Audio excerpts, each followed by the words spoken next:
বাস্তবায়ন সব বিষয় বলেছেন। এখানে আমার বিষয় হচ্ছে যে আমাদের সংবিধানের একদম প্রারম্ভে যেটা সেখানেই লেখা আছে, আমরা বাংলাদেশের জনগণ এই এত তারিখে ইত্যাদি ইত্যাদি করেছি।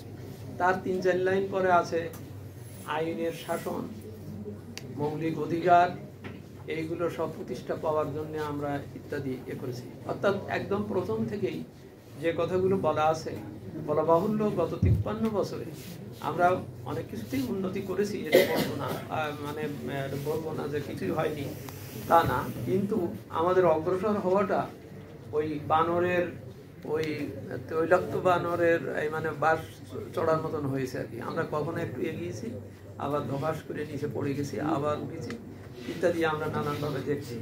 আমি মনে করি আল্লাহর রহমতে 24শে জুলাই আগস্টের যে পরিবর্তনটি, আমরা অনেকে নানানভাবে বলতে পারি ওর অবদান, তার অবদান ইত্যাদি, কিন্তু একটা কথা কিন্তু ভালো করে চিন্তা করি না যে সব কিছুর উপরে আল্লাহ তাআলা নিশ্চয়ই একটা বিশেষ ধরনের আছে বলেই এই ধরনের হয়েছে। জিনিসটা বুঝতে হবে, কারণ না বুঝলে মনে হবে আন্দোলন দুদিন পরে ভুলে যাব। ওই যে আমাদের প্রারম্ভিকভাবে যে সূরা যে আয়াতটা পাঠ করে তেলাওয়াত করলো, সেখানে বললো তোমরা যা বলো তোমরা তা বিশ্বাস করো না বা ভাবো না বা ইত্যাদি, এই যে কথাটা কিন্তু খুব ইম্পর্টেন্ট। আমাদের আদি বিশ্বাসটাই বুঝতে হবে যে আমাদের একটা নিয়ন্তা আছেন, এবং আমরা যে যতই যা করি, man proposes but god disposes, একেবারে যে যাই বলি, যত বুদ্ধিমান মনে করি নিজেদেরকে, আলটিমেটলি ডিসিশনটা কিন্তু নাটাই যার হাতে, তার কাছ থেকে। হ্যাঁ, সুতরাং সেই জিনিসটা যদি আমরা বুঝি, তাহলেই আমাদের বাজেটের বাস্তবায়ন, তারপরে বাজেটের বৈশিষ্ট্য কি অবস্থায়, এগুলো বুঝতে আশা করি অসুবিধা হয় না। এবারের 25-26-এর যে বাজেট আসছে, সেটা গত 24-25-এর বাজেটের চাইতে অবশ্যই ভিন্ন হতে হবে।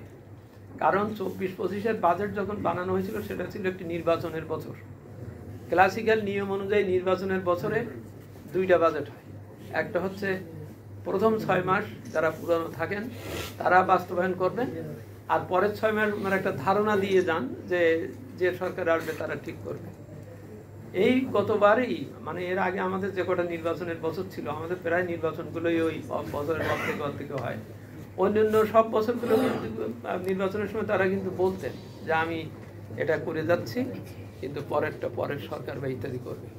গতবারই একমাত্র ব্যতিক্রম ছিল, তারা ঘূর্ণাক্ষরেও একবারও বলেন নাই যে এই বাজেট আমি জুন পর্যন্ত, মানে ডিসেম্বর পর্যন্ত, পরের। তারা এমনভাবেই বাজেট দিয়েছেন যেন পৃথিবীতে কিছুই ঘটবে না কিয়ামত পর্যন্ত, এবং সব কিছু ঠিক থাকবে।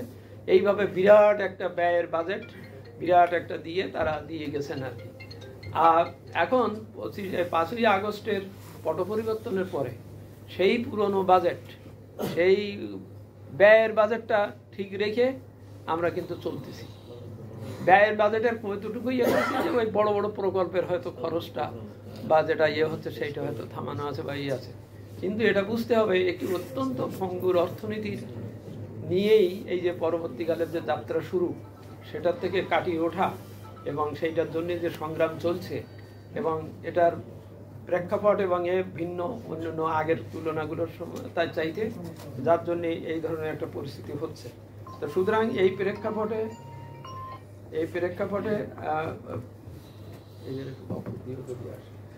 প্রেক্ষাপটে 25-26-এর বাজেটটি কিন্তু আসলে হবে একটি অন্য ধরনের, এই অর্থে বলছি আকারের সাইজে ছোট হবে অবশ্যই। কারণ ওই অকাজের বা অপব্যয়ের, আত্মসাতের, টাকা ঘুরানোর ফেরানোর এইসব ধান্দা এখানে থাকবে না, থাকতে পারবে না, থাকা সম্ভব হবে না, উচিত হবে না, কারণ বাজেট নাই, কিছু নাই, টাকা পয়সার সেই ধরনেরই আছে। বরং যেটুকুই থাকবে সেটা যদি আমরা বাস্তবায়ন করতে পারি, বাস্তবায়নযোগ্য করতে পারি, তাহলেই মনে করি সেটাই পুষ্টিকর হবে দেশের জন্য। সুতরাং এই কথাটা মনে রাখতে হবে আর কি। এখন সার্বিকভাবে দেখা যাচ্ছে যে আমাদের এই যে দ্রব্যমূল্যের বৃদ্ধি বা আমাদের রেমিটেন্স কমে যাচ্ছে, আমাদের রিজার্ভ কমে যাচ্ছে, সব কিছু থেকেই কিন্তু একটা জিনিস বোঝা যাচ্ছে আমাদের রাষ্ট্রীয় সম্পদ, রাষ্ট্রীয় নিজস্ব অভ্যন্তরীণ রেভিনিউ, এটাও যেমন অর্থনীতি যেহেতু খারাপ সেহেতু রেভিনিউ খারাপ, অটোমেটিক্যালি হবে। এখন এর থেকে আমাদের কিছু বিকল্প পথ বা বিকল্প ব্যবস্থায় আমাদের যেতে হবে। গতকাল আমরা জাকাত সেন্টার ফর জাকাত ম্যানেজমেন্টের যে অনুষ্ঠানটা করা হয়েছিল, সামনে রোজার মাস আসছে বলে, সেখানে বাণিজ্য উপদেষ্টা মহোদয় এসেছিলেন।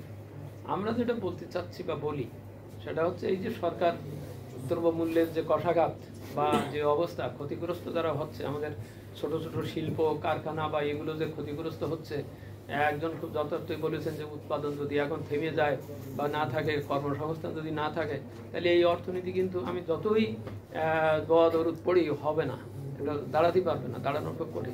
সেইগুলোর জন্যেই আমরা বলেছি বা বলতে চাচ্ছি যে আমাদের সমস্ত জাতিকে, আমাদের একটা বিরাট পটেনশিয়াল একটা আর্থিক খাত আছে, সেটা হচ্ছে জাকাত।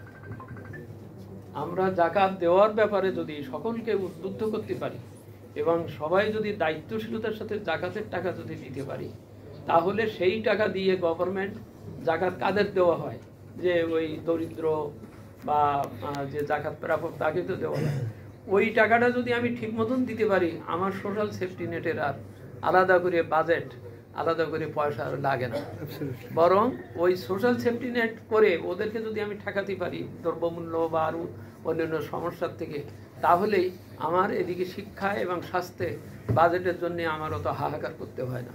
আমি করে তো অর্থাৎ আমি এখানে পদ্ধতি পাল্টানোর ব্যাপারে বলছি, সম্পদ সংগ্রহের ব্যাপারে বলছি, কারণ জাকাত কম্পালসারি, এটা আল্লাহর পক্ষ থেকে এবং এটা আমার নিজের ব্যক্তিগত দায়িত্ব।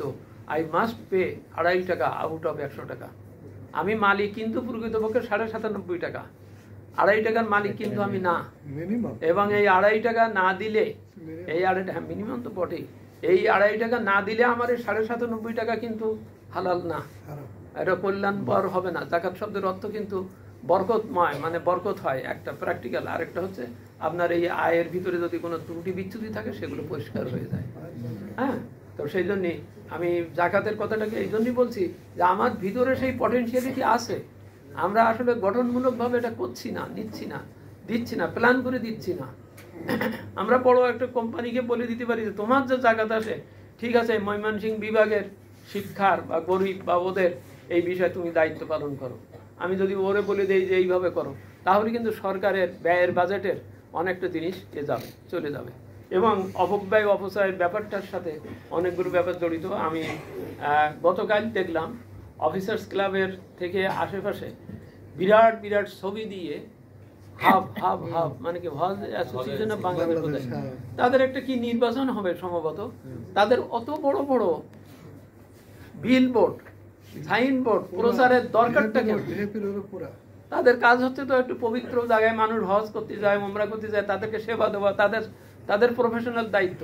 সেইটাই নির্বাচিত হওয়ার জন্যে তারা যে করছে, এখানেই ইন্নামাল আমালু বিন্নিয়াত, উদ্দেশ্য বিধির ভিতরে কিন্তু সমস্যা আছে। আমাদের দেশে নির্বাচন ব্যবস্থা ভালোভাবে গড়ে উঠছে না কেন, জবাবদিহিমূলক হচ্ছে না কেন, যে আমরা নির্বাচনে এত খরচ করি যে পরে আমার জন্য ওই টাকা উঠানোটা আমার একটা ব্যাপার হয়ে যায়।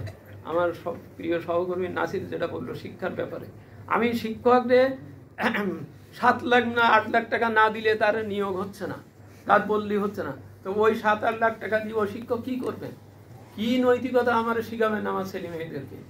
ওই টাকা তোলার জন্যই তো সে কোশ্চেন আউট করে দেবে, তার বাড়ি দিয়ে তার খাতা লিখে দেবে, ও তার যা ইচ্ছা তাই করে দেবে। ওই লেখাপড়া দিয়ে তোমার কোনো কাজ হবে না, ওই হবে না। ওই দক্ষিণ আফ্রিকা, আমি এরপর মেন পয়েন্টে আসতেছি, দক্ষিণ আফ্রিকার ন্যাশনাল ইউনিভার্সিটির গেটে একটা বাণী লেখা আছে, সেখানে তারা বারবার বলেছে এই পরীক্ষা সিস্টেমকে, মানে মূল্যায়নের সিস্টেমকে ভালো করো, কারণ তা না করলে এরকম জোড়াতালি দেওয়া পরীক্ষা, নাসির উদাহরণ দিচ্ছিলেন, জোড়াতালি দেওয়া পরীক্ষায় যদি একজন ডাক্তার পাশ করে ও রুগী সব মেরে ফেলবে, একজন বিচারক যদি নির্বাচিত হয় ও বিচার ব্যবস্থাকে শেষ করে দেবে, একজন ইঞ্জিনিয়ার যদি এই অবস্থায় যদি ইঞ্জিনিয়ার হয় ও বিল্ডিং ভেঙে যাবে, ওর কোনো কাজ হবে না। শিক্ষক সে সবকিছুকে শেষ করে দেবে। আমরা আমাদের উদাহরণ বেশি দিক দেওয়ার অবকাশ নেই যে আমরা কোন অবস্থায় আছি। তা সুতরাং আমাদের শিক্ষা ব্যবস্থাটাকে করতে হবে, মূল্যায়ন ব্যবস্থাকে করতে হবে।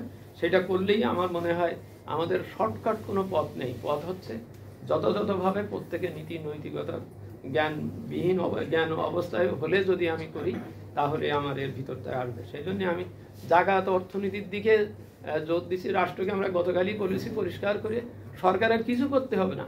সরকার শুধু এইটুকু অ্যানাউন্স করুক বা ব্যবস্থা করুক যে যেসব জাকাত প্রতিষ্ঠান আছে, যেমন আমাদের ইসলামিক ফাউন্ডেশনের আছে, তারপরে সেন্টার ফর জাকাত ম্যানেজমেন্ট আছে, আরও যদি কারোর লাগে আপনি তাদের লাইসেন্স দেন, দিয়ে বলতে হবে যে এখানে দেবেন। এবং এখানে একটা থাকবে, রাষ্ট্রের কিন্তু একসময় দায়িত্বই ছিল জাকাত নেওয়া এবং বিলি করা।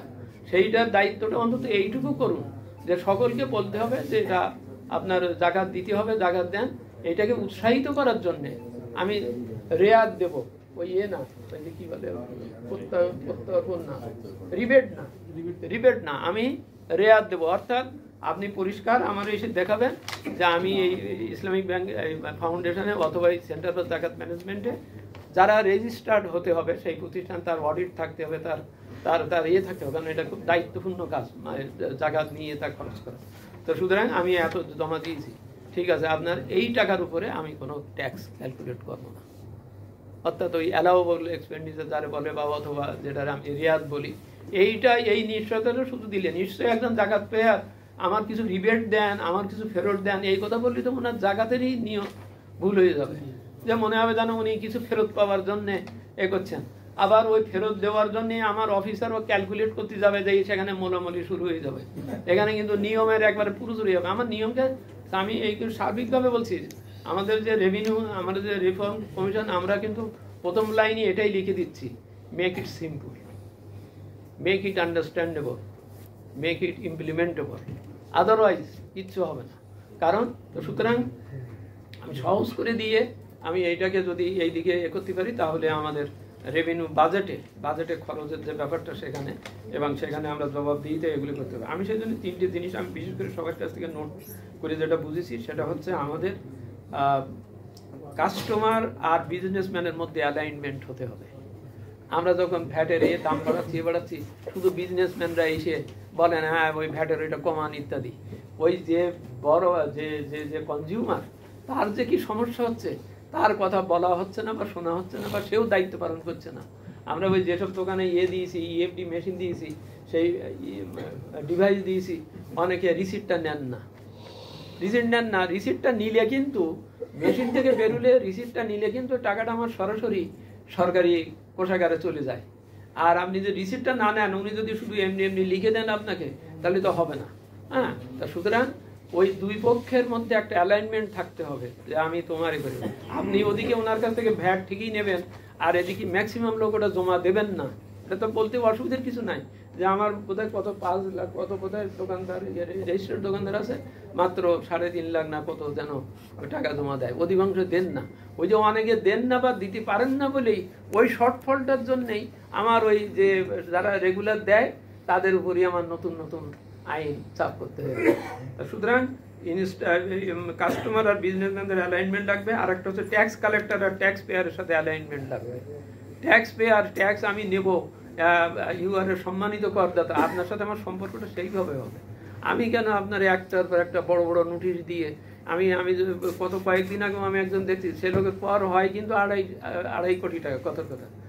তারে ওই 2 দিন বা চিঠি দেওয়া দেবী করে আপনি এই জরিমানা সেই জরিমানা 18 কোটি টাকা করা হয়েছে। তো ও তো ভয়টাই পেয়ে উত্তর হয়ে গেছে। তার আছে আমি বলি এখানে ওই যে নাসিক কিছুক্ষণ আগে বললেন যেটা, যে এখন ওই করা হয়েছে না, আগে কি একটা ওই যে ওই ইফেক্ট না অ্যাডভান্স আগের থেকে নেওয়ার ব্যাপার আছে না, এইগুলোর ব্যাপারে আমি নাজিরের সাথেও করে বলছি, খুব প্র্যাকটিক্যাল কথা বলেছেন। আপনারা প্রশিক্ষিত হন, মানে আপনাদের কর্মচারীদের বা ইয়েদের, হ্যাঁ, প্রশিক্ষিত হয়ে ইউ স্ট্রংলি স্ট্যান্ড আপ। আপনি বলবেন ওই অফিসারকে বলবেন, ঠিক আছে আমার কত হয় আপনি হিসেব করছেন, বলছি আমার দাবিনামা দেন, আমি ওইটা প্রোটেস্ট করব, করে দেখে তারপর আপনার দেব। ওই মোলামলি করতে যাওয়ার পয়েন্টে গেলেই কিন্তু দুর্বলতা হয়ে যাচ্ছে, পরস্পরের দুর্বলতা হয়ে যাচ্ছে। স্ট্রং হতে হবে। এবং আমরা যে সংস্কারে যে করছি আমরা কিন্তু এই মৌলিক কয়েকটা জিনিস খুব স্পষ্ট করতেছি যে ট্যাক্স পেয়ারের এম্পাওয়ারমেন্ট, ট্যাক্স পেয়ারের যাতে এই ধরনের কোনো ইয়ে না হয় সেইগুলো তাদেরকে দিতে হবে। আপনি একটা কেস ডিসপোজাল করার জন্য আপনার টাইম বেঁধে দেওয়া থাকবে। আমি একটা দরখাস্ত লিখে আপনার পিছনে ঘুরতেই থাকলাম, তারপর দুদিন পরে পরে আপনি ওইটার উত্তর দিলেন না, তারপর আরেক ধরনের কথা বললেন, এসব হবে না। It all must be transparent, এবং সেটা হলেই তখন এটা ইয়ে হয়ে যাবে আর কি।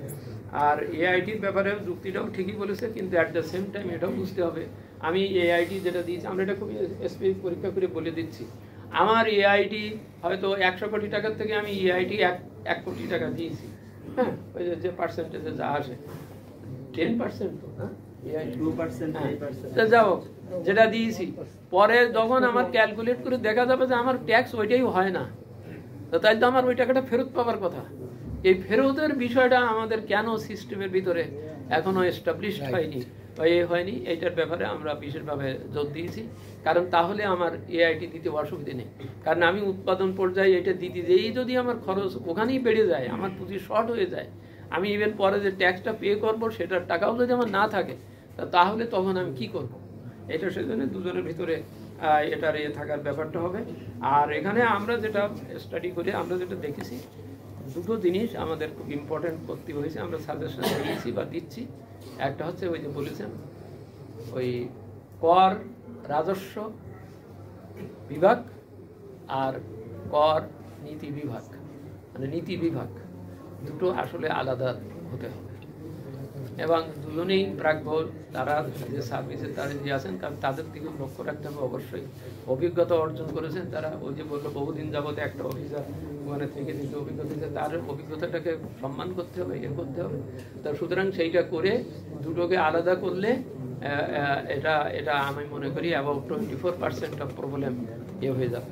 কারণ ওই যখন তখন আপনি এছাড়াও জারি করবেন, তারপরে কনসিস্টেন্সি থাকবে না, কন্টিনিউটি থাকবে না। আমরা আরেকটা কথা বলতে চাচ্ছি, আমরা সাজেশন দিয়েছি আজকের এই সভাতে, আমি খুব উপকৃত হচ্ছি যে আমরা অনেকগুলো মৌলিক সাজেশন পেয়েছি, এবং এটা আমাদের আমরা যেটা বলেছি যে কনসিস্টেন্সি অ্যান্ড কন্টিনিউটি থাকতে হবে।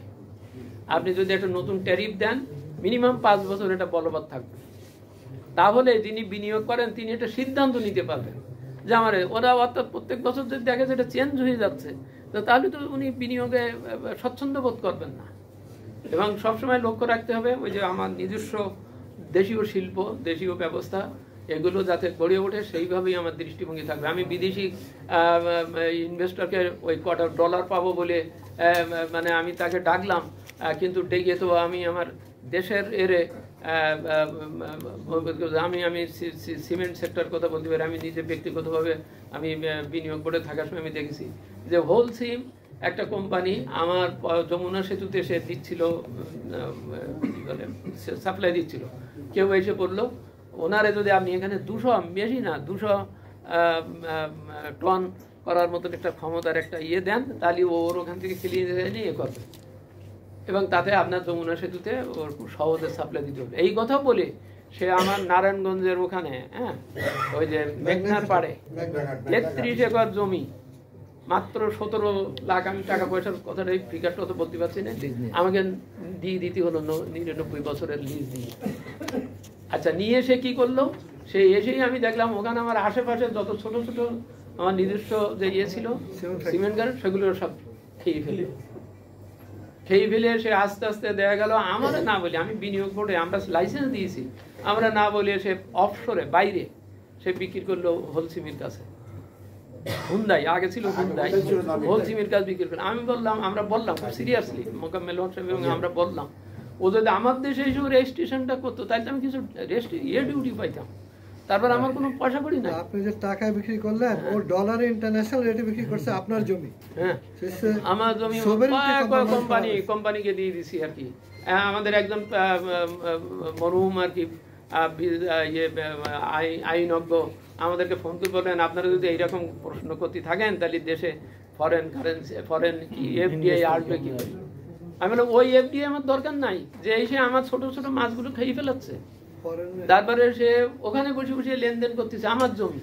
এইভাবে কি কথা বলে দিলাম আর কি হলো। যাই হোক, আমি উদাহরণটা দিচ্ছি এই জন্যই যে আপনি দেখেন আমার দেশে যে কটাই ভালো কোম্পানি বিদেশে আসছে, তারা কিন্তু আমার দেশের থেকেই টাকা নিয়ে কথা ছিল, কিন্তু আমাদের ফরেন শিল্পনীতিতে পরিষ্কার লেখা আছে 3টে জিনিস হলে আমি ফরেন কারেন্সি ফরেন একটা হচ্ছে ফরেন কারেন্সি তার আনতে হবে, 2 হচ্ছে টেকনোলজি, নতুন টেকনোলজি আনবে, 3 হচ্ছে শিল্প ঘন, মানে কি শ্রম ঘন শিল্প হতে হবে, মানে আমার মানুষের চাকরির দরকার। কিন্তু যে কটা আমার এখানে বড় বড় হয়েছে এদের লোক সংখ্যা, ওই গ্রামীণ ফোনের লোক সংখ্যা ওই 470 জন। ও আমার দেশের লোকগুলোর আর বরং শরীর যায়।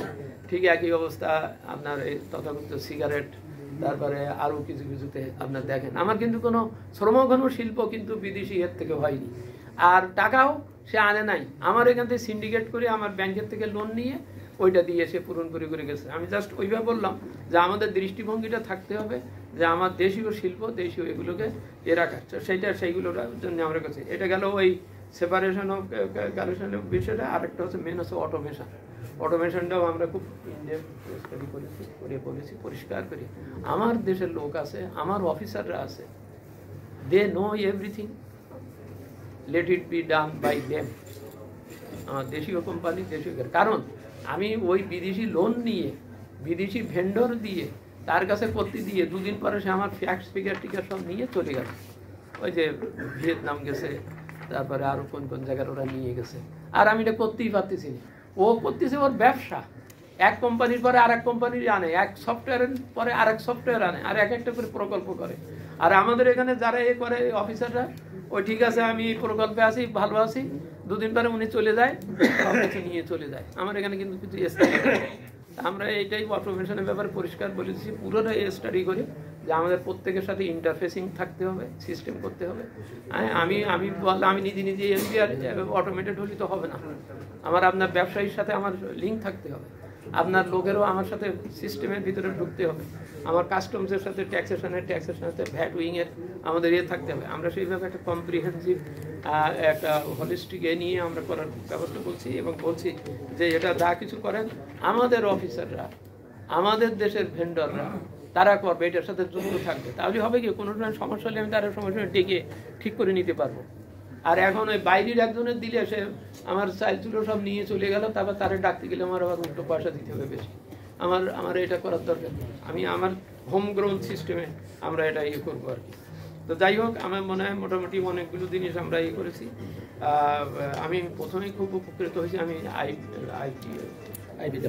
IBWF এ বিশেষভাবে ধন্যবাদ জানাই যে আমাদেরকে আমন্ত্রণ করেছেন। আমার 2জন সহকর্মী, ওরা পাশে আমার ব্যাচমেট, আমরা একসাথে এসেছিলাম। আর নাসির আমার খুব অত্যন্ত স্নেহ। আজকের এই আলোচনাটাকে সবাইকে আমি অত্যন্ত গুরুত্বপূর্ণ মনে করি। এটা এইরকম না যে বাজেটের আলোচনা করছি বলি আমার ওখানে এতে এত % দেন, ওইটারে দেন, আমরা সেই আলোচনা কিন্তু করছি না। আমরা করছি মেন থিমের উপরে প্রস্তুতি করে, এবং আপনারা অত্যন্ত সুন্দরভাবে অনেকে বলেছেন আমার এগুলো খুব কাজে লাগবে। আমরা এগুলো আমাদের দৃষ্টিভঙ্গির ভিতর দিয়ে আমরা এটা চালাবার চেষ্টা করছি। তো সেই জন্যেই পার্সা চা শ্রমিকদের বিষয়টা বলেছেন, খুব স্পেসিফিকভাবে বলেছেন, একটা মাইক্রো লেভেলে একটা গ্রুপে বলেছেন। আমি একটা কথা বলি এইভাবে, আমাদের বাংলাদেশ ব্যাংক বা অর্থ মন্ত্রণালয় বা আমাদের শিল্প মন্ত্রণালয়, আমাদের সকলের এখন দৃষ্টিভঙ্গি একটাও হওয়া উচিত, লক্ষ্যমাত্রা। আমরা আমাদের শিল্প কারখানা বা ব্যবসা বাণিজ্যকে আগে প্রথমে ঘুরাবো, চালু করবো, জোরে সোরে চালু করবো। প্রয়োজন হলে আমি সাবসিডি দেবো, প্রয়োজন হলে আমি অন্যভাবে করবো। আমি জাপানের উদাহরণ দেই, হক ভাই জানেন, জাপান এইরকম 1997 সালে কিন্তু এই ধরনের একটা সমস্যায় পড়ছিল। তার আর এত ব্যাংকগুলো লোন হয়ে গেছে, মানে সেক্টরগুলো লোন হয়ে গেছে, অর্থনীতি ডুবে যাচ্ছে একদম, এবং আস্থা থাকতেছে না, মানুষ আর ব্যাংকে টাকা জমাতে চাচ্ছে না, সমস্যা হচ্ছে। তারা নিজেরা কি করলো, নিজেরাই 683 ট্রিলিয়ন ইয়েন তার নিজের গাঠির পয়সা, মানে সরকারের, দিয়ে দিল সব ব্যাংকগুলোরে, যে আগে তুমি সারভাইভ করো। তুমি সারভাইভ করলে মানুষের আস্থা থাকবে তোমার উপরে, তোমার এখানে টাকা জমা দেবে, তুমি আবার অন্যদের লোন দিতে পারবা, করবা। ওই যে তোমার একবার লস হয়ে গেছে বলে তুমি ওখানে বসে ওখানে ডুবে যাইও না। তো সেই জন্য আমাদের এখানে 2টা ভাগ, একটা হচ্ছে চুরি করে নিয়ে গেছে, ঠিক আছে, সেটা আমি উদ্ধারের চেষ্টা করতেছি। এখানে কিন্তু আমি মনে করি আমাদের একটা সামাজিক ধিক্কার বোধ জেগে ওঠা দরকার। সরকার নিজে ওই ঋণ খেলাপি বা ওই টাকা নিয়ে গেছে তারে ধরবার জন্য আইনের পিছনে দৌড়াতে থাকবে, আর তারে কিছু ধরলাম কি ধরলাম না এই করলে হবে না। এখানে আমাদের যেসব অ্যাসোসিয়েশন আছে, যে কোনো যার যার সেক্টরের আছে, তাদের পক্ষ থেকেও একটা ধিক্কার টাইপের একটা সিস্টেম আসতে হবে, অন্তত যেন বোঝে যে এই সমাজে আর আসা যাবে না। এই সমাজের কারণ কেন বলছি, দুটো কারণ। একটা হচ্ছে তারা এইগুলো নিয়ে গেছে বলেই আজকে আমরা এই দুর্ভিক্ষে পড়ছি, এবং তার ওই ক্ষতিটাকে মেটানোর জন্যই সরকার আমার উপরে নতুন নতুন চাপ প্রয়োগ করতেছে। সেই জন্য পরিষ্কার করে তাদের বলে দেওয়া দরকার, তোমাদের এই অন্যায়ের জন্য আজকে আমরা পুরো সবাই এগোচ্ছি।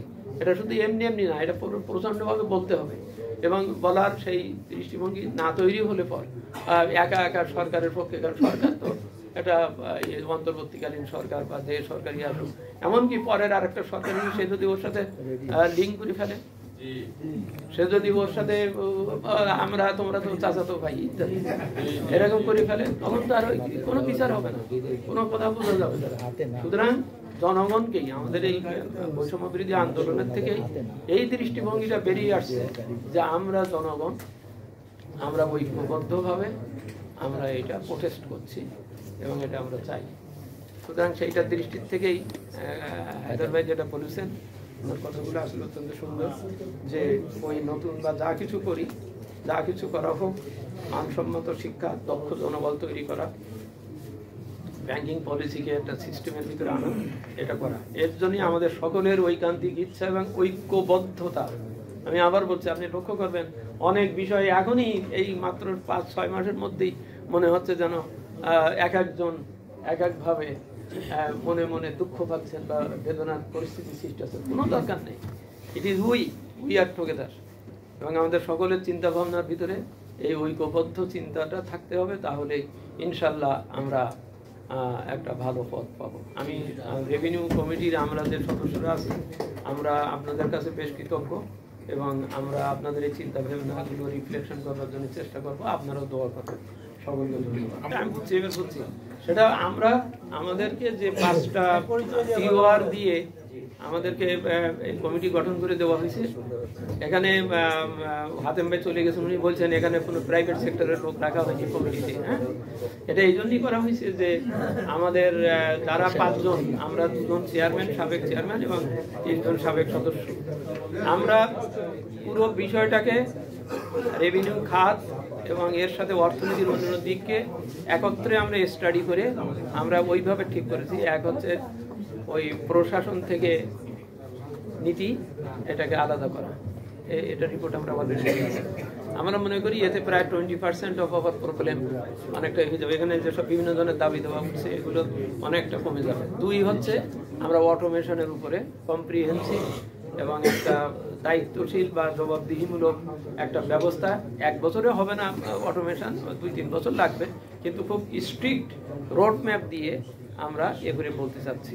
তাহলে এখানেও এরকম অ্যানাদার 25% অফ হবে, কারণ এই যে অস্বচ্ছতা, এই যে বিষয়টা যাগুলো হচ্ছে, ওই অফিসারের ডিসক্রিপশনারি পাওয়ার বা এগুলো সবগুলোই কিন্তু অটোমেশন কিন্তু টেক কেয়ার করতে পারবে, আশা করতেছি।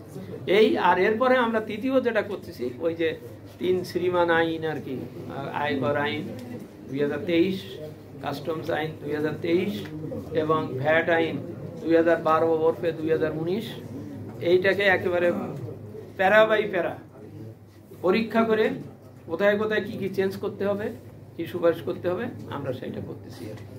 আমাদের সবার উপরে লক্ষ্য থাকছে ওই যেন একটা সেলফ আত্ম মানে পারস্পরিক সহযোগিতামূলক একটা পরিস্থিতি, পরিবেশ যাতে সৃষ্টি হয়, সেই ব্যাপারে কিছু কথা বলা।